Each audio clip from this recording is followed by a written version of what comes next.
Dans Avengers, Endgame, Natasha se sacrifie pour obtenir la pierre d'âme, choisissant de donner sa vie pour sauver la moitié de tous les êtres anéantis par Thanos.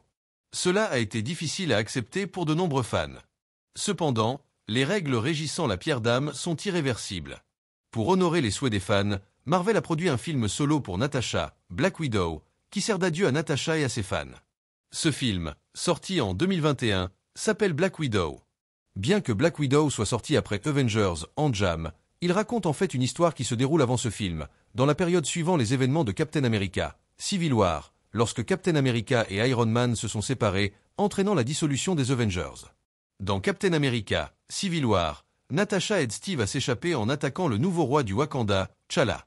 Cet acte fait de Natasha une fugitive, et elle se cache dans une maison isolée et sécurisée à la périphérie d'une petite ville de Norvège. Habituellement, Natasha compte sur son ami Mason pour obtenir tout ce dont elle a besoin. Un jour, Mason arrive avec quelques permis de conduire locaux pour elle. Juste au moment où il est sur le point de partir, Natasha remarque une mystérieuse boîte qui a été livrée.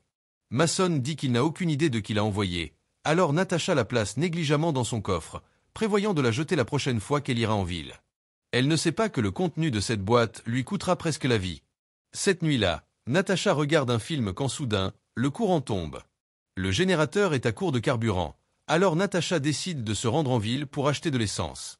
Alors qu'elle traverse un pont, un missile frappe sa voiture sans avertissement. Heureusement, la construction de la voiture est solide, et Natasha ne souffre que de quelques égratignures sans blessure grave.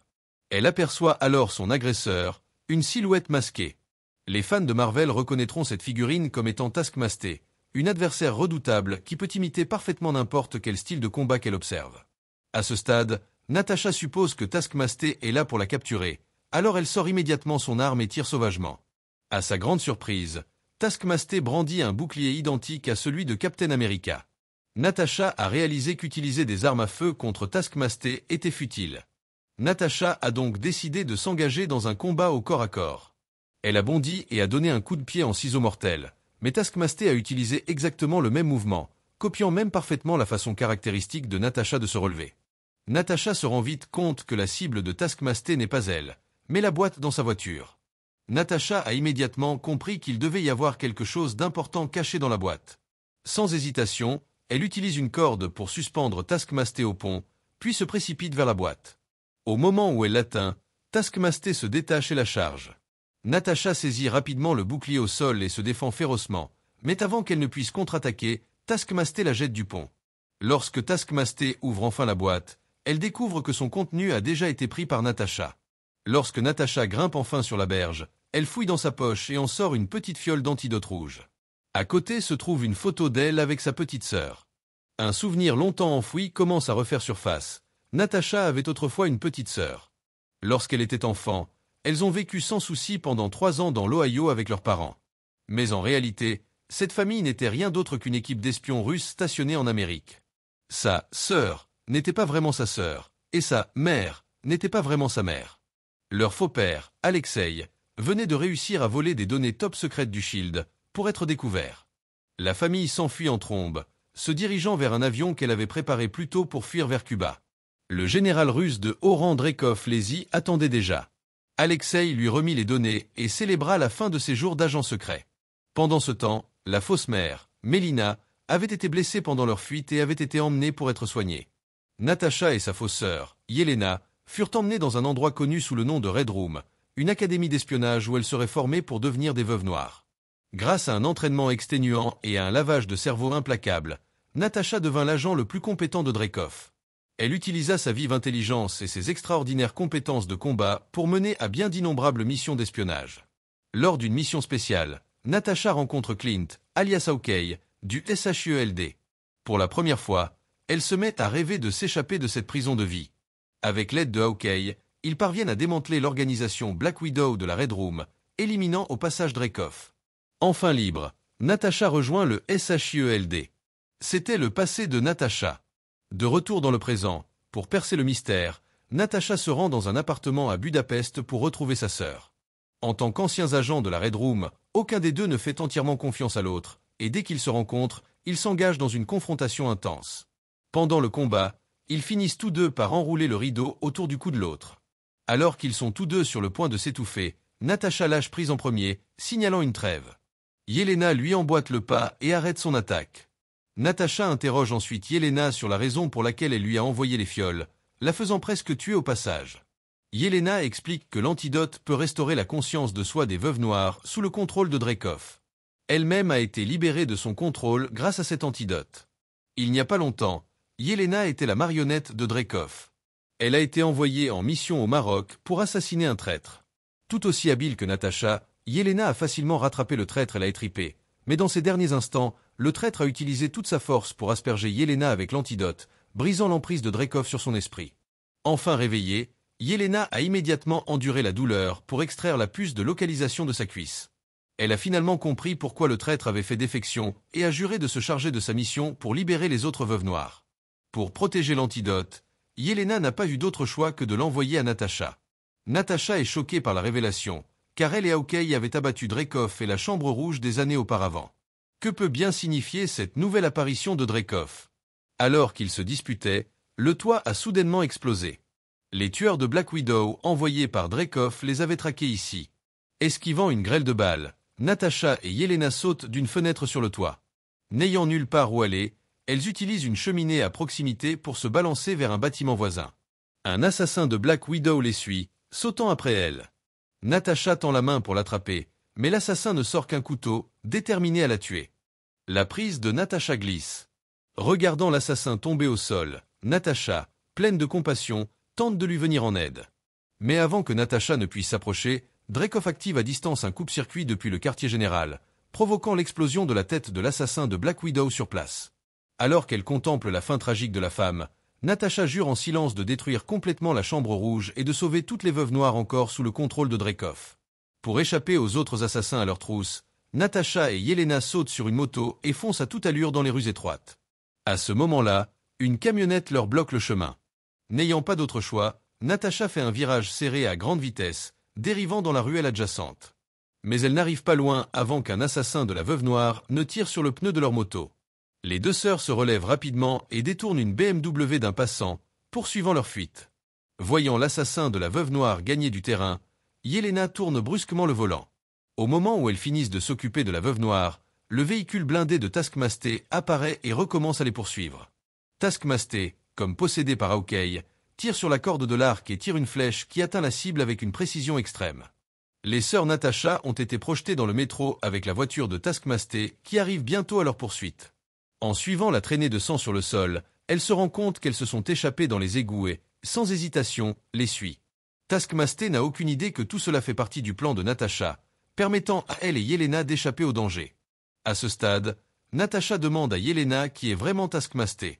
Yelena explique que Taskmaster est l'arme secrète de Dreykov, quelqu'un qui peut reproduire les mouvements de n'importe qui comme un reflet parfait. Mais Dreykov n'assigne à Taskmaster que les missions les plus critiques. Sur ce, Natacha et Yelena se lancent dans leur voyage pour détruire la salle rouge. Cependant, comme la salle rouge change fréquemment d'emplacement, Yelena ne connaît pas le quartier général actuel de Dreykov. La seule personne qui pourrait le savoir est leur père adoptif, Alexei. Alexei était autrefois membre de la salle rouge, et comme Captain America, on lui a injecté un sérum, faisant de lui un super soldat connu sous le nom de Red Guardian. Mais depuis son retour de sa mission d'infiltration de 3 ans dans l'Ohio, Dreykov l'a inexplicablement fait enfermer à vie dans une prison isolée au milieu des montagnes enneigées. Un jour, Alexei reçoit une lettre de fan contenant une figurine de son personnage du Gardien Rouge. Soudain, la tête de la figurine s'ouvre, révélant un appareil de communication caché à l'intérieur. Alexei met l'appareil et entend la voix de Natacha, lui disant de se diriger vers la porte du mur sud. En entendant cela, Alexei comprend instantanément. Alexei suit les instructions de Natacha. Il charge en avant comme un tigre en cage déchaîné, balayant les gardes puis ouvrant la porte en fer d'un coup de pied alors qu'il se dirige vers l'extérieur de la prison. Mais la prison est entourée de montagnes couvertes de neige, ce qui l'empêche de s'échapper par lui-même. Juste à ce moment, Natacha apparaît au-dessus, descendant avec grâce sans effort. Avec une vitesse fulgurante, Natacha abat sans effort les gardes qui se précipitent vers elle. Pendant ce temps, leur hélicoptère est sous le feu de mitrailleuses. Imperturbable, Yelena ramasse un RPG au sol et anéantit la tour de guet en un seul coup. L'explosion massive déclenche une avalanche, renvoyant tous les gardes à l'intérieur de la prison. Alors qu'Alexei est sur le point d'être enterré sous la neige, Natacha utilise une corde pour le sauver à temps. Mais une fois dans l'hélicoptère, Alexei révèle qu'il ne sait pas où se trouve la chambre rouge, ce qui pousse Natacha à le jeter hors de l'hélicoptère par frustration. Alexei insiste sur le fait que, même s'il ne le sait pas, il connaît une personne qui le sait certainement, leur mère adoptive, Mélina, qui travaille toujours pour la chambre rouge. Il retrouve bientôt Mélina dans la banlieue de Saint-Pétersbourg. Après 21 ans, les quatre sont enfin réunis. Bien que leur famille ait été formée à l'origine pour une mission, chacun d'eux sait que leurs 3 années ensemble ont créé de véritables liens. Ils chérissent ces rares retrouvailles, mais chacun réprime ses émotions. Yelena, cependant, est la plus brisée, car elle était trop jeune pour savoir que leur famille était fausse. Elle a toujours considéré Alexei, Mélina et Natacha comme sa vraie famille, et ne peut pas simplement mettre le passé de côté comme il semble le faire. Ce que Mélina ne sait pas, c'est que le médicament de contrôle mental qu'elle a développé à partir des données volées par Alexei a en fait été utilisé sur ses 2 filles, ce qui lui laisse un profond sentiment de culpabilité. Natacha remarque également que Mélina a conservé leurs photos de famille de leur jour d'infiltration, sentant que Mélina se soucie toujours d'elle. Elle exhorte Mélina à révéler l'emplacement de la chambre rouge. Mélina dit qu'elle a été formée par la chambre rouge en tant qu'agent depuis son enfance, comme une souris piégée dans des murs, sans aucun choix. Natacha finit par persuader Mélina, mais il est déjà trop tard. Car depuis le moment où ils ont trouvé Mélina, Mélina avait déjà prévenu Dreykov Alexei fredonne une chanson que Yelena aimait quand elle était enfant pour la réconforter, seulement pour qu'un jet descende droit sur eux. Alexei met rapidement son casque, prêt à se battre. Pendant ce temps, Natacha et Yelena sont toutes deux assommées au sol par l'attaque surprise de Mélina. Quand Alexei se réveille, il voit Mélina piloter le jet alors qu'il monte de plus en plus haut. La vérité est enfin révélée, le quartier général de la Red Room est dans le ciel, ce qui explique pourquoi ils n'ont jamais pu le localiser. Lorsque Natacha se réveille à nouveau, elle découvre qu'elle et Alexei ont été enfermés dans une cellule spécialement conçue par Mélina. Pendant ce temps, Dreykov ordonne au personnel médical de couper le cerveau de Yelena, car elle est la seule à avoir été exposée à l'antidote, afin de découvrir ses faiblesses. Ailleurs, Mélina termine sa mission et rencontre Dreykov. Mais après quelques mots, le rusé Dreykov semble sentir quelque chose. Il tend la main et presse la joue de Mélina, retirant tout son masque. Il s'avère que tout cela faisait partie du plan de Natacha et Mélina. À ce moment-là, Mélina dans la cellule a également retiré son déguisement et s'est facilement échappée de la cellule qu'elle a elle-même construite. Mélina communique ensuite via une oreillette, disant à Yelena qu'elle a caché un couteau à sa taille. Alors que le personnel médical s'apprête à injecter de l'anesthésie à Yelena, elle se libère rapidement et tue tout le monde dans la pièce. Mélina commence alors à assigner des tâches. Elle dit à Yelena d'aller dans la chambre froide pour récupérer l'antidote pour libérer les assassins de Black Widow du contrôle mental, tandis qu'elle emmène Alexei dans la salle de contrôle pour faire descendre tout le quartier général au sol. Dreykov, en revanche, n'était pas du tout inquiet après avoir appris le plan de Natacha. Au lieu de cela, il a dit à Natacha que sa mère biologique avait été tuée depuis longtemps par lui et qu'il ne savait même pas où se trouvait le corps. Des années auparavant, Natacha et Aokei avaient tenté de confirmer l'identité de Dreykov en ciblant sa fille, Antonia, croyant les avoir tués tous les deux dans une explosion. Natacha croyait avoir tué Antonia et s'en est sentie coupable pendant de nombreuses années. Mais il s'avère que non seulement Dreykov a survécu, mais que l'explosion a également laissé Antonia gravement blessée. L'impitoyable Dreykov n'avait aucune intention de sauver sa fille. Au lieu de cela, il a implanté une puce dans Antonia, la transformant en marionnette et machine à tuer, Taskmaster. Dreykov envoie ensuite Taskmaster pour capturer Mélina et Yelena. Natacha a vu que Dreykov n'avait pas de garde du corps autour de lui, et elle a senti que l'occasion de les assassiner était venue. Mais peu importe à quel point elle a appuyé sur la gâchette, le pistolet dans sa main ne tirait pas de balles et il en était de même pour le poignard. Natacha est déconcertée et exige de savoir comment Dreykov la contrôle. Dreykov explique avec suffisance qu'il émet une phéromone qui empêche quiconque linal de l'attaquer. Il montre ensuite à Natacha son plan directeur. Il révèle qu'il a des marionnettes Black Widow stationnées partout dans le monde. Il se vante qu'avec un seul commandement, il pourrait faire s'effondrer les marchés pétroliers et boursiers mondiaux et plonger un quart du monde dans la famine. Maintenant, avec Natacha en tant que vengeur à sa portée, il est enfin prêt à sortir de l'ombre. En entendant cela, Natacha se contente de sourire. Il s'avère que tout cela faisait partie de son plan. Son véritable objectif était de faire révéler à Dreykov tous ses secrets. Mélina avait déjà parlé à Natacha de la phéromone et de la façon de la contrer. Avant que Dreykov ne puisse réagir, Natacha s'est cassé le nez, sectionnant son propre nerf olfactif. Elle arrache ensuite l'appareil de contrôle à Dreykov et lui donne une raclée bien méritée. Pendant ce temps, Mélina et Alexei se dirigent vers la salle de contrôle lorsque Taskmaster les intercepte. Alexei reste en arrière de manière désintéressée pour retenir Taskmaster, tandis que Melina continue vers la salle de contrôle. Bien qu'elle parvienne à l'infiltrer, le système dispose d'un mécanisme d'autodéfense qui se verrouille automatiquement lorsqu'il détecte un intrus. Dans un état de désespoir, Melina n'a d'autre choix que de s'échapper de la salle de contrôle et de se diriger vers la salle des machines. Après avoir tiré un obus, elle a réussi à détruire l'un des moteurs, ce qui signifie que le vaisseau spatial était sur le point de s'écraser rapidement. Cependant, son attaque déclenche également les alarmes du vaisseau, incitant tous les assassins de Black Widow à se mobiliser. Yelena a finalement obtenu l'antidote après tous les obstacles qu'elle avait surmontés, mais lorsqu'elle est arrivée à la base d'entraînement de Black Widow, elle a constaté qu'elle était vide depuis longtemps. Pendant ce temps, Alexei est enfermé dans un combat intense avec Taskmaster. Malgré sa réputation de Red Guardian, un super soldat comparable à Captain America, Alexei, d'âge moyen et hors de forme, est rapidement maîtrisé par Taskmaster. Heureusement, Melina arrive juste à temps et soumet Taskmaster avec un coup de pied en ciseaux, l'enfermant dans une cellule spécialement conçue. De l'autre côté, Natasha est sur le point d'achever Dreykov lorsque les assassins de Black Widow arrivent et la traînent au sol. Dreykov en profite pour s'échapper, donnant un ordre aux Black Widows. Personne n'est autorisé à partir tant que Natasha n'est pas morte. N'ayant d'autre choix que de se battre, Natasha se bat de toutes ses forces. Au début, elle a pu tenir tête aux veuves noires, mais le nombre de veuves noires ne cessant d'augmenter, Natasha ne peut plus résister à leur assaut. Alors que Natasha est sur le point d'être battue à mort, Yelena arrive et fait exploser l'antidote au-dessus des veuves noires. En un instant, les veuves noires qui entrent en contact avec l'antidote reprennent conscience. À ce moment-là, le moteur commence à exploser une seconde fois. Natasha ordonne à tout le monde d'évacuer en premier, tandis qu'elle reste sur place pour copier tous les fichiers de l'agent de l'ordinateur de Dreykov. Après avoir terminé le téléchargement, Natasha s'empare des fioles d'antidote restantes et s'échappe au moment même où l'explosion éclate.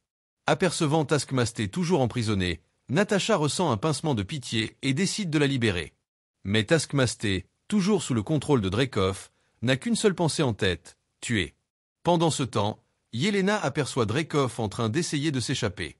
Elle utilise un grappin pour s'accrocher à l'aile de l'avion et, juste avant le décollage, fait exploser le moteur d'un seul coup. Bien que Yelena ait réussi à éliminer Dreykov, elle est propulsée dans les airs par l'explosion et commence à chuter du ciel. Voyant cela, Natasha s'empresse d'attraper son parachute et saute. Alors que Natasha réussit à sauver sa sœur, Taskmaster la rattrape. Natasha repousse Yelena et engage Taskmaster dans une bataille exaltante dans les airs. Natasha et Taskmaster se battent du ciel jusqu'au sol, mais Taskmaster refuse toujours de céder. Saisissant l'occasion, Natasha grimpe sur le dos de Taskmaster et appuie sur l'interrupteur du casque de Taskmaster. Rapidement, elle se lève et brise la fiole d'antidote d'un coup de poing puissant. La fille de Dreykov, Antonia, reprend enfin conscience. Elle remercie Natasha pour sa liberté. Des années de contrôle mental par son père avaient fait de sa vie un enfer. Enfin, l'organisation Black Widow, que Natasha méprisait depuis des décennies, est complètement démantelée et la famille de Natasha survit à l'épreuve. 2 semaines plus tard, Natasha demande à Mason de lui procurer un quinjet. Mason demande à Natasha où elle compte aller, et elle répond « Toute ma vie, j'ai pensé que je n'avais pas de famille. Mais il s'avère que j'en ai 2. Et l'un d'eux est en assez mauvais état en ce moment. J'ai donc décidé qu'il était temps d'aller les sauver. » Cela nous mène directement à la scène finale de Captain America, Civil War, où elle et Captain America parviennent à pénétrer dans la prison isolée pour sauver Falcon, Hawkeye et les autres. Le film se termine ainsi. Si vous avez aimé cette vidéo, likez-la. Si vous êtes fan des films Marvel, écrivez film Marvel dans les commentaires. Et ceux qui ne se sont pas encore abonnés à la chaîne, abonnez-vous rapidement. Je vous retrouve dans une autre excellente vidéo. D'ici là, au revoir.